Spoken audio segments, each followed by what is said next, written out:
I want to open with showing you the size of this storm in Hurricane Ian. It was a massive storm. Every time I see this picture, I'm just blown away by it. I need to ask a little bit of participation from the audience as I'm doing this here. All those that took the CERT training, would you please stand at this point? Could I get you to stand up for me? Church, I want you to take a look. We had a great turnout. These are all people that's trained. Thank you. Everyone sit down except for those that were in Florida. I want the ones that volunteered and went down to Florida to stand up. We had an amazing turnout, Jim said, for a single church in adults. You may sit down now. So to explain what CERT is, it's a Community Emergency Response Team. So I'm going to give you some facts here quickly on Hurricane Ian. So it was a Category 4 hurricane with sustained winds of 155 miles an hour. It was one of the most powerful hurricanes to ever hit the U.S. I think it linked right up there close to Katrina. 2.2 million people lost their power. It had a storm surge at one point at 18 feet, and unfortunately because of that, dozens drowned from the storm. And we'll get back to that in a minute. At least, now this was the final totals, at least 148 confirmed deaths. That was just in Florida. You know, it hit other places before it got to us, and then also North Carolina had a few deaths, and I think Virginia had one. And it is blamed for a flesh-eating bacteria in Florida, because sadly, you know, there was a little bit of everything mixed in people's houses and everywhere from the storm. Okay. So I want to show you some pictures of the damage here. It was massive. It really was. There wasn't a place that wasn't touched by destruction.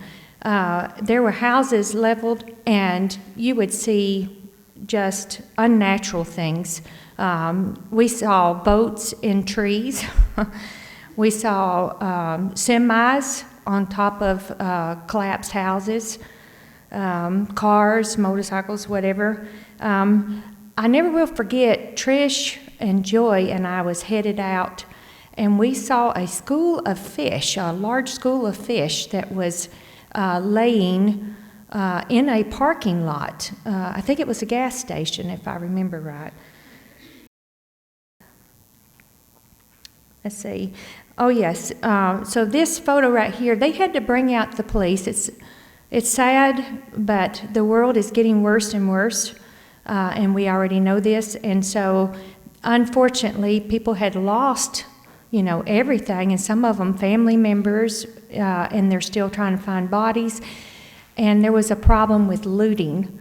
Matter of fact, while I was there was a police officer that was shot because he tried to stop a young man that was looting, and he was in critical shape when we was there. I don't know what his outcome was. So there's a saying that says, preach the gospel everywhere, at all times, and when necessary, use words. Think about it. So, this is gospel in action. This photo was taken down there. If you look real close, in the back right side of the photo, you'll see a lady standing there, and there's a table. So we were set up at the Fort Myers Church, which amazingly, there was destruction all around it, but that church was hardly touched. Yeah, there was houses leveled right across the road, but that church had very little damage. I think a few shingles, things like that, lights and stuff. And so the church had just got the electricity back on before we came, and we set up headquarters there. And in the main part there, we did the food and stuff, but in that back I guess it'd be, I'm trying to picture, it'd be the left side of the picture there. They set up the headquarters for everything. So Jim had a vision in 2016 to start this CERT to Serve program. And it is run by our church people with the training that we get under FEMA.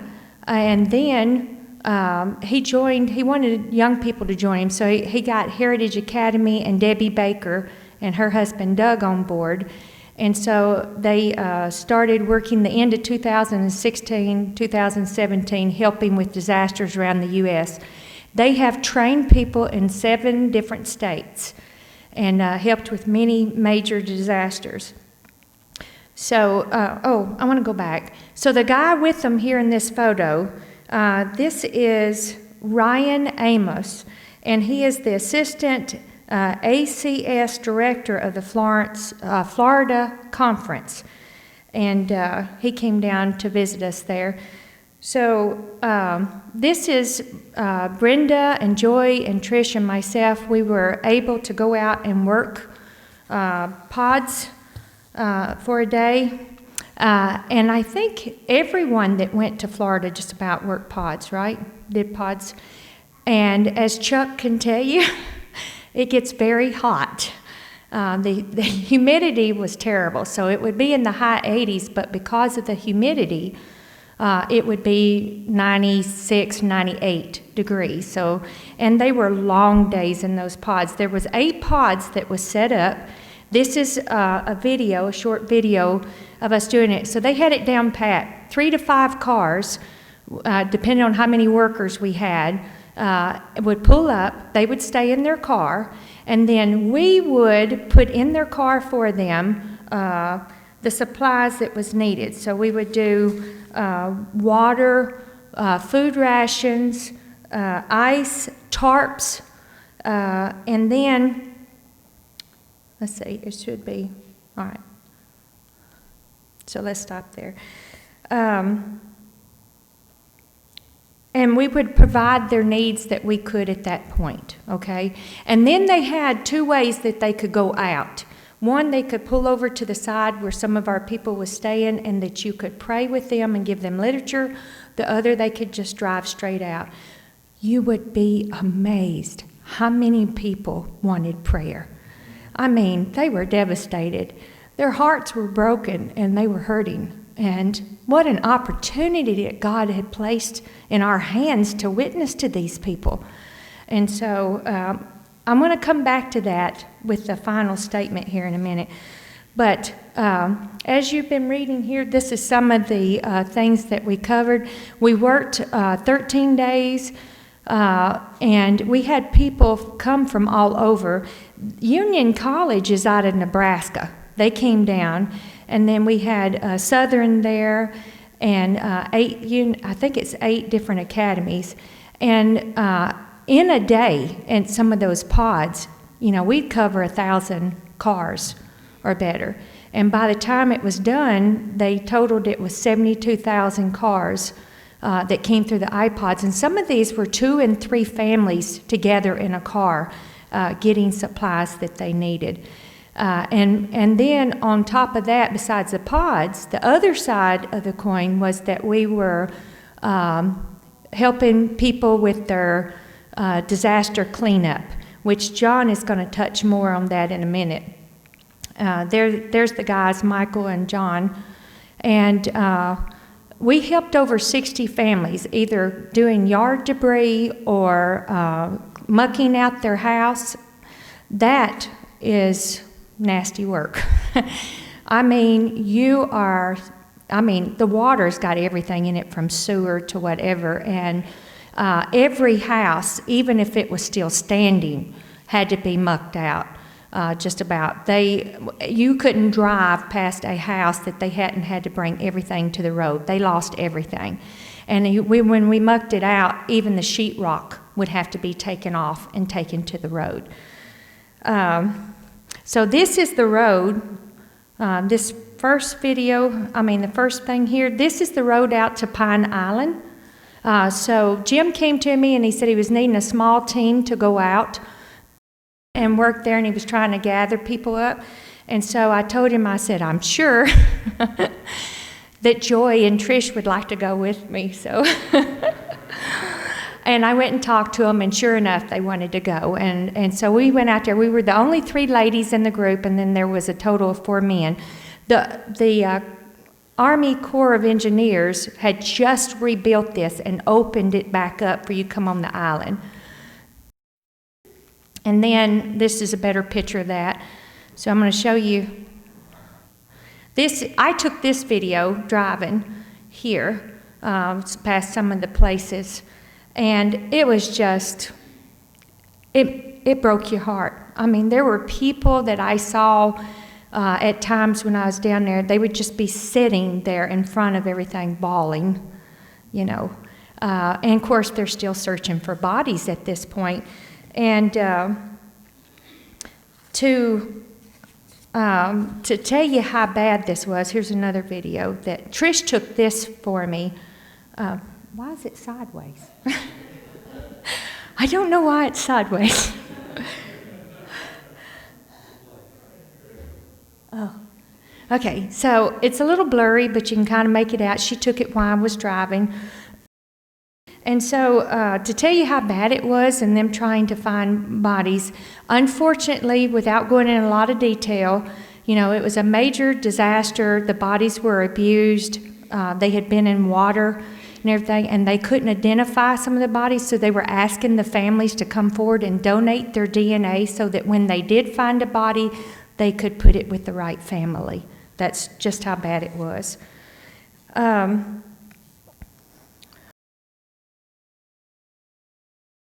So this is the Frasers. And so, let's see. I'm going to introduce you to them. So, of course, that's Jim on the far there. And then there's Miss Fraser, Mr. Fraser, me, and their son. And so their story is they would have left the island, but it wasn't going to hit them. You know, they were watching, and it looked like they were going to be okay. And then at the last minute, it turned. And when it turned on them, they didn't have time to get out. And so they are pillars in the Fort Myers church there. He's, I think, head elder, and she's a Sabbath school teacher, and their son also works there. They are not only pillars in their local church, but they are pillars in their community. This couple was just amazing. They had a fruit farm there, and they donated their fruit to the community. They never took one dime for any of it. People that needed food would come there, they would let them pick, and then they could come back later and pick more. And so they were the couple we were going out there to help. And so she was sharing with us, this is Joy and Trish working there in the yard. We did when we saw the destruction that was there, when we pulled up, you know, we only had a team of 7 or 8 people, and we were thinking, Lord, there's no way we're going to get this done in a day. And we just prayed, Lord, help us get as much done as we possibly could. And I tell you, it was a long, hot day. So anyway, we started clearing and taking stuff to the road, and this couple was just amazing. This is, again, a little plug for the Adventist health message and taking care of your body. Miss Fraser is 85 years old. Wait, Mr. Fraser is 92. And they were out there working right alongside of us. So take care of your body. I do want to back up and say, I'm sorry, I was nervous and I went over it. So another aspect of what we was doing, and I showed you Becky earlier in it, is that, you know, they would set up these teams to go out. Debbie would plan what kids went where and who would do what. And like I said, they would travel as far as an hour away, and they'd be 10, 12 hours from the time they left to the time they got back. In the meantime, those that was helping Becky in the kitchen, and this woman's amazing too, So what we would do is we would, that morning we'd put out breakfast that we prepared the night before, and then we would be putting out the lunch stuff. They would take sack lunches, and these kids would come through. If they were late getting up, they missed their breakfast because they were out the door, and so someone would grab food on the run. And so we'd have the lunch stuff set up. They'd make their lunch. They would leave. We always had morning and evening worship. And then after they left, we cleaned up, and then we would have to possibly go grocery shopping. That was a major undertaking itself because we were feeding over 100 people a day. And then we would be preparing supper, and then after they ate, we'd have worship, and we'd do cleanup and preparation again, and then, it would be late nights, early mornings, very little sleep, but the Lord blessed. So anyway, none of us I'm nervous. None of us talked about what we was going to present, and all three of us came up with this verse or this chapter in our stuff. And I hope we're in this group. I really hope we're in this group, that the Lord will look at us and say, we have done these things unto him, So I want to close with this statement here. How many of you have heard of Christ's method, of the Christ method? Well, all of us should be practicing this. I think the first time I ran across it was in Desire of Ages. But the Christ method is spoken about in this quote. It says, this is taken on the Good Samaritan parable. It says, the question arises, who is my neighbor? His reply in the parable of the Good Samaritan, which teaches us that any human being who needs our sympathy and our kind offices is our neighbor. The suffering and the destitute of all classes are our neighbors. And when their wants are brought to our knowledge, it is our duty. It is our what? It is our duty to relieve them as far as possible. A principle is brought out in this parable that would be well for the followers of Christ to adopt. First, meet their temporal needs. It says necessities of the needy, and relieve their physical wants and sufferings. And then what? What does it say there? Read it with me. And then you will find an open avenue to the heart where you may plant the good seeds of virtue and religion. Guys, that's the key. I mean, we saw it down there in Florida. We met their needs. We were out there. We were in the heat, sweating, some of us sick, not doing too well, and working to load them up with everything we could. And we saw time after time after time, they would pull in and say, please pray with me. And they would take the literature.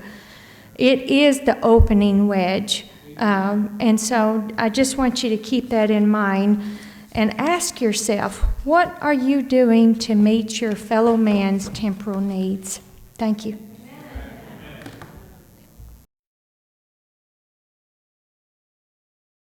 All right, well, I want to share some more testimonies, but before that, along with that, I should say, I want to share a little bit of a spiritual message, go along with service, too. And this was our key scripture for today. I'm going to go ahead and read that again.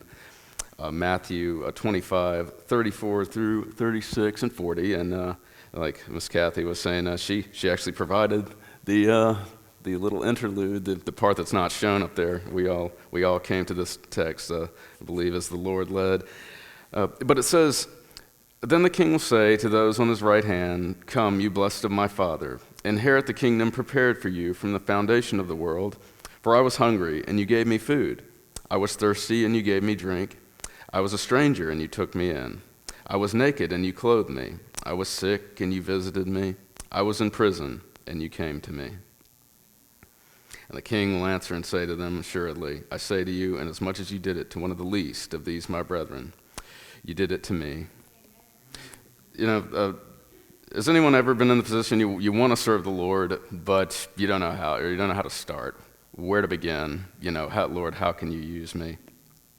And well, what does the Lord say here? I love this text, and because of the simplicity of it, it's basically like Miss Kathy said. It's pretty much just meeting people's basic needs, relieving suffering humanity, and in doing so, really showing the character of Jesus to people.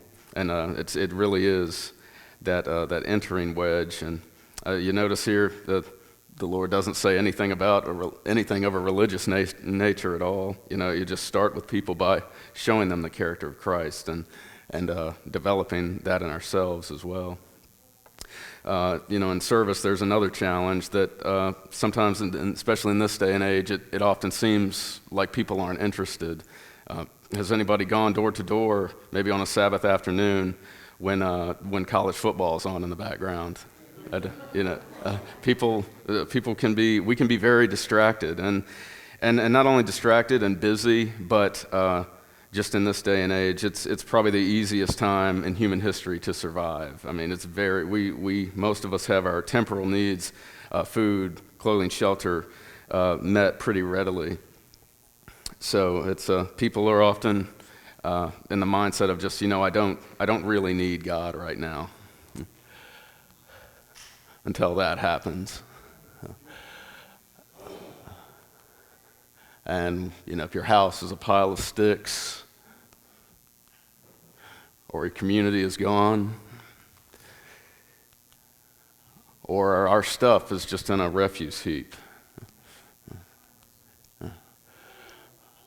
And I apologize for this one. I wish it showed up better. That's a sunset behind on the beach front, kind of behind this pile of debris, all this debris.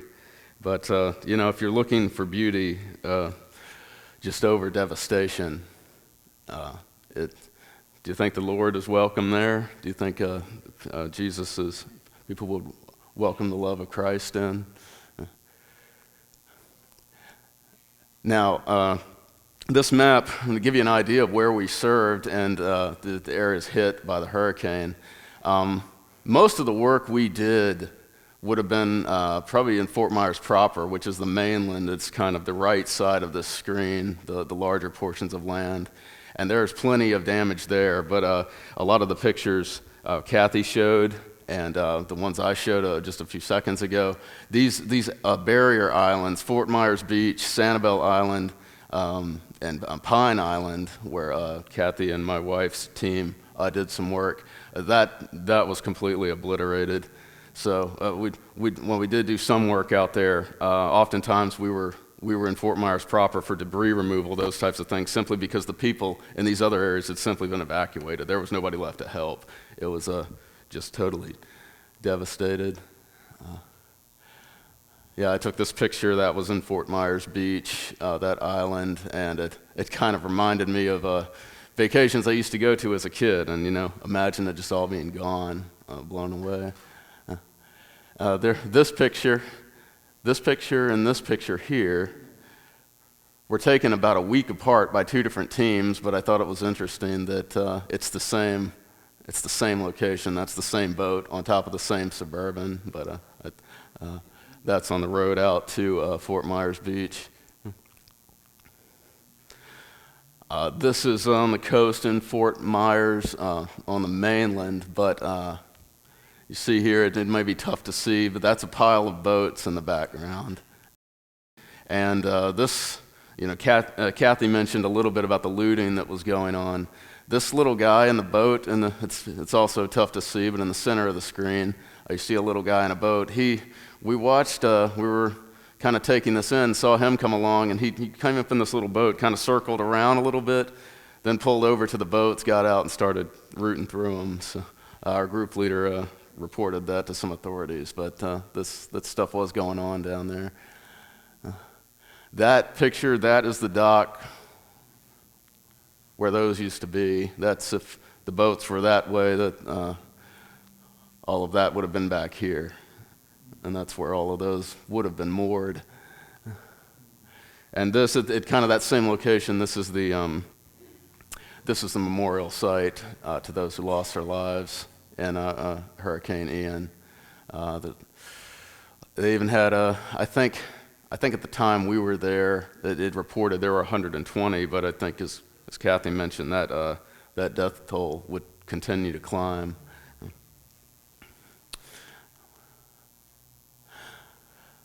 I want to share a couple lessons on service that came away from this trip. This is brothers Chuck and Craig that went with us, but the first lesson is that you go to serve the Lord, you will experience hardship. The enemy doesn't like what we do. He doesn't like us going out there and trying to bring the gospel to humanity. And Brother Craig unfortunately lost a loved one in the middle of the trip, had to go back early. And Brother Chuck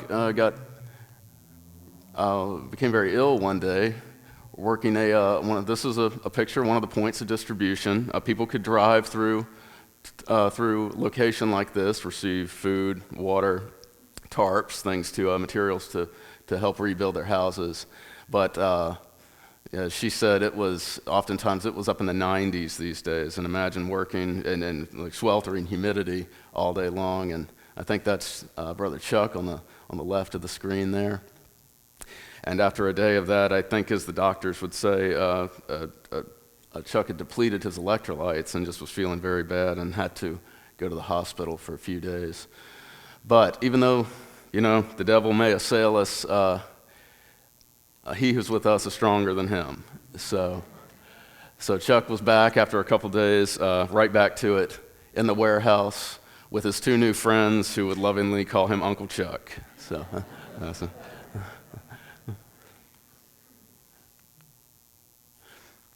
the second lesson in service that I learned out there was expect the unexpected. This was a pretty routine job as we would do down there, just general repairs, tarping roofs. Michael Brown and I were kind of a team that went down there. We'd serve with different people on different days, but this day we were with Jim Ingersoll, the group leader himself, and we did this job. And when we were done with this was actually for a church member for in the Fort Myers SDA church down there. But when we were done with this, we went to another house. But in the middle of that, Jim got a call from the warehouse, which supplies all these points of distribution, and they said they needed forklift drivers. And I think Jim talked to Michael a little bit and found out he had some experiences, and we got signed up. We, as Michael puts it, we got fired from the job we were on and sent out to the warehouse. And I'd never driven a forklift in my life before. I guess if they were looking for certified folks, the Lord gives you your certification sometimes. Well, Michael's good enough to give me a crash course on it, and before long, we were having fun, zipping around, moving these goods, having a good old time. Probably too good of a time. We each took a turn too fast and spilled some of these pallets. Some of them weren't very tightly packed, But yeah, expect to come out of your comfort zone, and some people say that's where life begins, but it's you'll be blessed in doing so.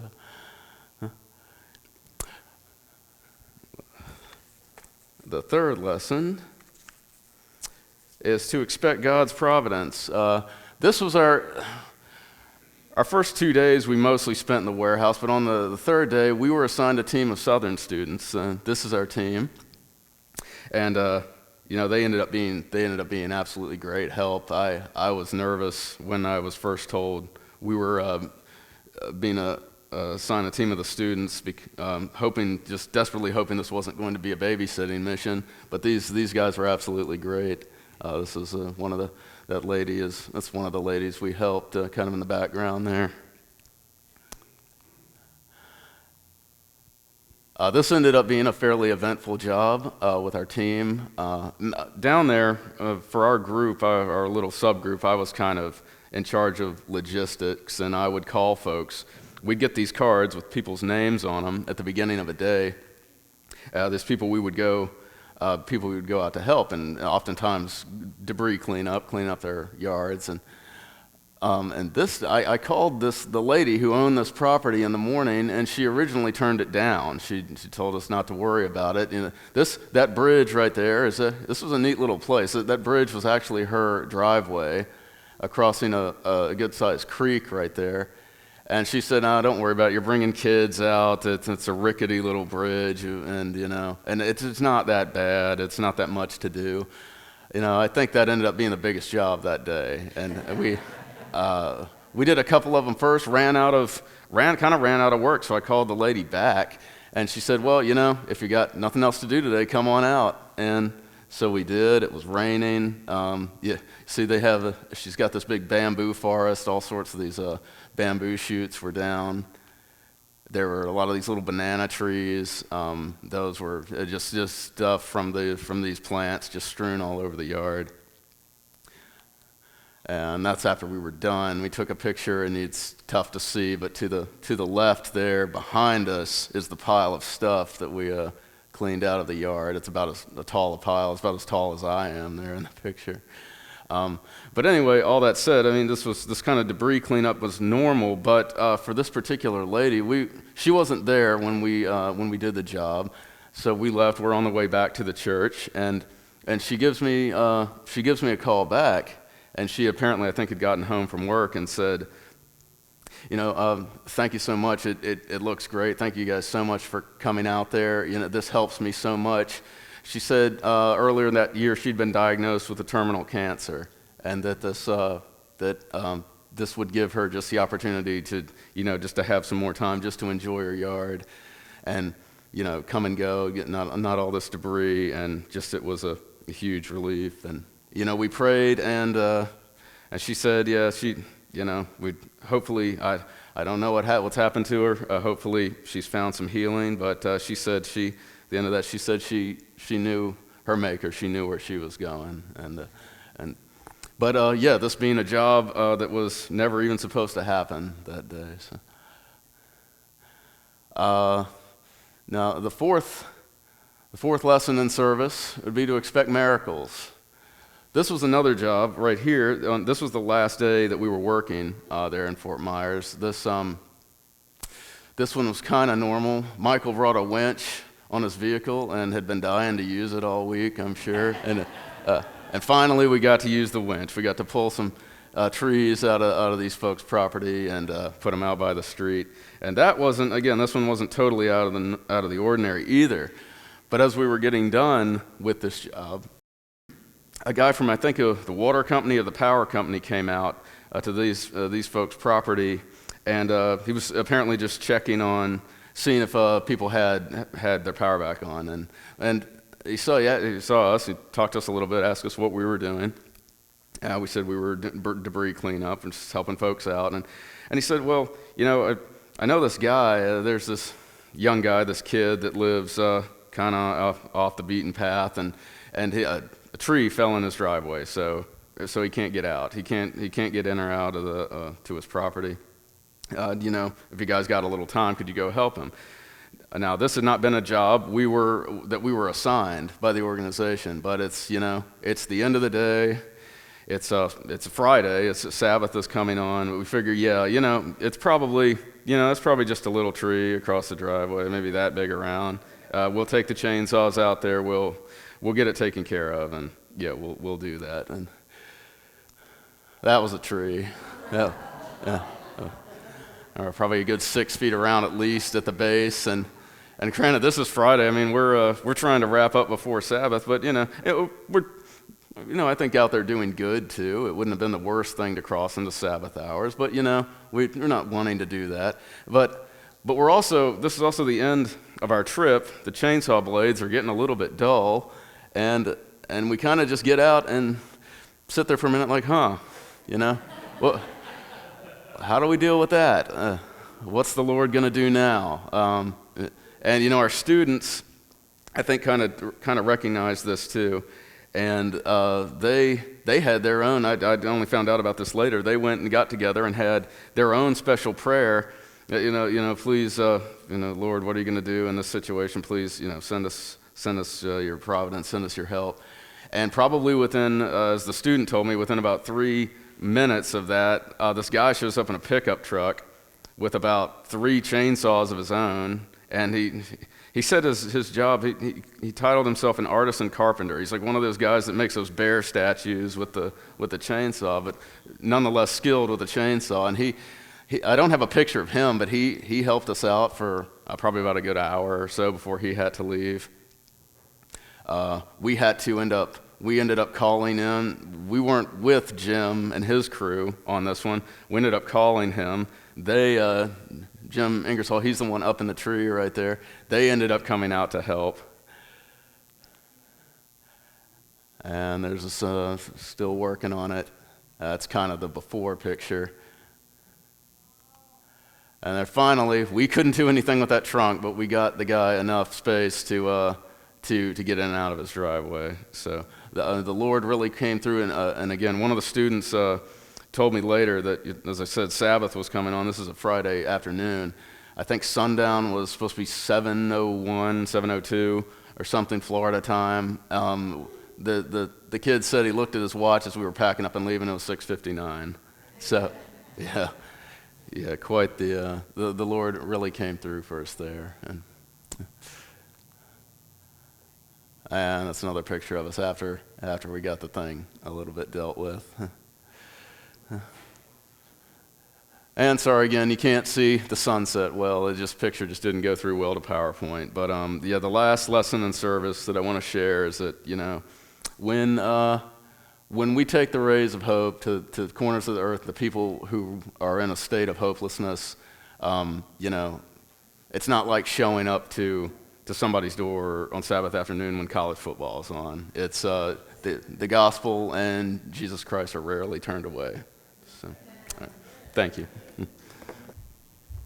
Okay, just real quick, a couple of footnotes. I had it in my stuff, but I forgot to say anything, and I was thinking about why John was talking there, the spiritual lessons and things. So I don't know how many paid attention to the little emblem for To Serve. You saw it was the globe, and it was a cross at the top, and it was a guy hanging on to a cross, holding on to another guy, holding on to somebody, pulling them up.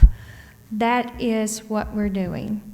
That is it. To Serve has, the guy that came up with the logo, Jim, it has threefold meaning. So it's 2 by 2 that we are to go out.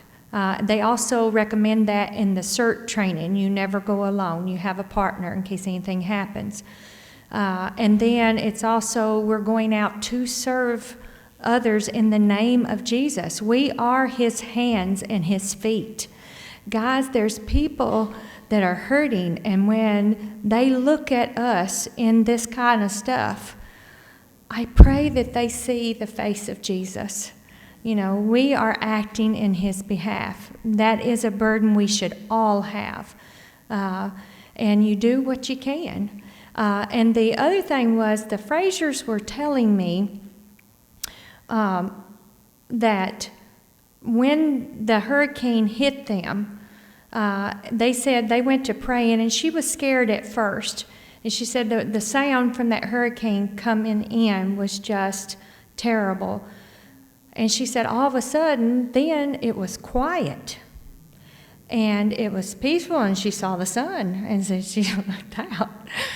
And she said when the backside came through, it was worse than the front part of it. But when they looked out their window, now remember, they're on an island. I had nightmares from this, and I wasn't even there. When they looked out their windows on every side of the house, they saw nothing but water. It was just, it surrounded, and it made it within, I think she said 8 or 10 feet of the house on one side. And she said all of a sudden, a peace came over her. And she felt like they were in Noah's Ark. And said they never had a drop of water get in the house. Yeah. And so it made me think, we have to, I have to come to that point that I feel so closely connected with Christ that we feel in Noah's Ark, that we are safe in his care. Nothing comes to us that has not passed him first. And so, as times is going to get worse, we know that. The Bible says it. It talks about, I think, Matthew 24, that things are going to get bad. And so this is only the beginning. We have to stay strongly connected to Christ, holding on to that cross, and then using our power through Christ to reach others. Thank you. Good afternoon. I would say good morning, but I'm sorry, I know we're running a little late.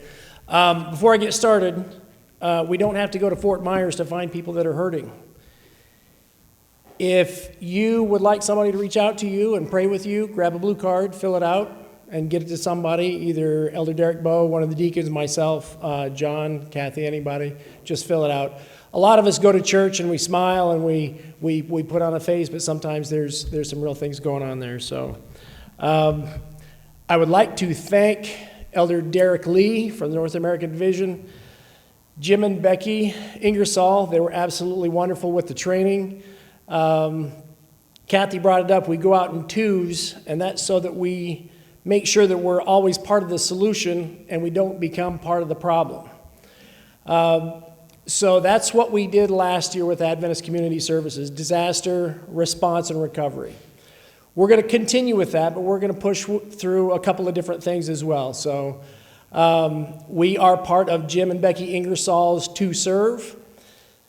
They have signed a MOU, or a Memorandum of Understanding, with the Gulf States Conference. So if we get hit, To Serve comes down and they bring all those folks down to the Gulf States Conference, and we would just fall in line with those folks as well. We're also ingrained with the Madison County, Huntsville City CERT program. There's been over half the graduates signed up to be part of the Madison County CERT.